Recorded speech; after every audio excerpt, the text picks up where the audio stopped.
We appreciate the FDA's commitment to the osteoarthritis community, as well as to this wonderful conference and all of the FDA staff that have joined with the Arthritis Foundation to help coordinate today's meeting.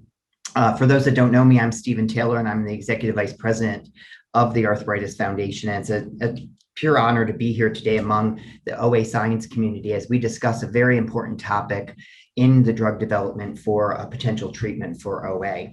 As many of you know, if the next slide, please, Arthritis Foundation has been committed to conquering arthritis.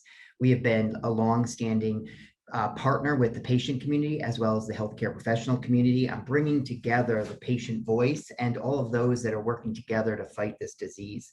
And our legacy really is in working towards a pathway to a cure, as well as improved quality of life for OA patients.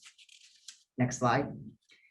Some of you participated in past SNO conferences that were held between 2006 and 2012, and they were really the beginning of convening the OA community over 15 years ago. And I want to recognize the John Harden and the Siegel family for their commitment to these SNO conferences and helping lead them, but really to start to bring that research community together to discuss OA and what we can do moving forward.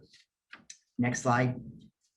From our learnings from those conferences and many other meetings at the Arthritis Foundation that's held over the years, we held an OA patient-focused drug development meeting back in 2017, where we brought together OA patients, drug developers, the FDA, nonprofit organizations, academia, researchers, and the FDA to really discuss what patients want from drug development and what we think we need to develop in order to bring a drug to market. Obviously, very important to our patients is making sure that they can live the life that they want to live. And so making sure we hear from them exactly what they want is so important in doing these patient-focused drug development meetings. And of course, the Arthritis Foundation is committed to the 54 million people that suffer from arthritis, OA being the largest population within that. In 2019, the Arthritis Foundation did co-brand and co-write the Arthritis OA guidelines with the American College of Rheumatology. On the next slide, you'll see these evidence-based guidelines is really a comprehensive management of OA. However, you will see if you read through the document that there are limited options, as you all know, for the treatment options for OA, and hence why today's meetings and future meetings are so important to advance our cause towards finding a cure and also life-altering treatments that can help our patients live a better quality of life. I want to thank Tahini Niaji, who is a co-author on this, and she'll be speaking in a little while, and we appreciate her commitment along with the other lead authors on that. But again, the Arthritis Foundation really emphasizes listening to the patients and making sure we meet their needs, as I said earlier. Obviously, earlier diagnosis is critical, but also the work that you all are doing on biomarker discovery and other areas that are so important to helping find treatments that will help prevent OA, but also, if we can't prevent it, stop it or delay it from its progression.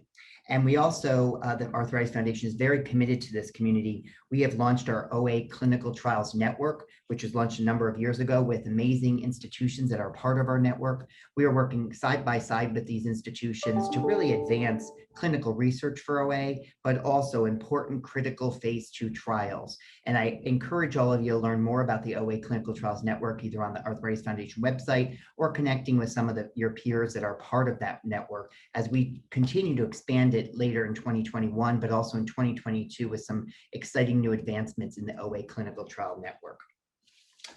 And then finally, I just want to remind everyone that the Arthritis Foundation is very committed to leading and funding a bold, innovative scientific agenda that brings us closer to a cure for osteoarthritis, autoimmune inflammatory arthritis, and of course, juvenile arthritis as well.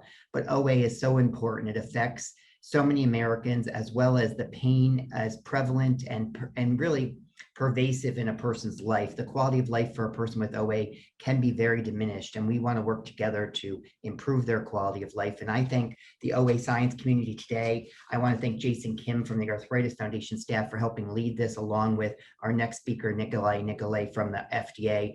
Their commitment to making sure that we bring together all of you is so critical. And I really appreciate the FDA joining with the Arthritis Foundation for this amazing conference where we have over 900 people registered today to participate participate. And hopefully, not only do we have an amazing lineup of speakers, but that you'll be encouraged and want to ask questions in the Q&A and really engage with our amazing speakers to make sure we get the best out of this conference and learn from all the experts that are in the room today.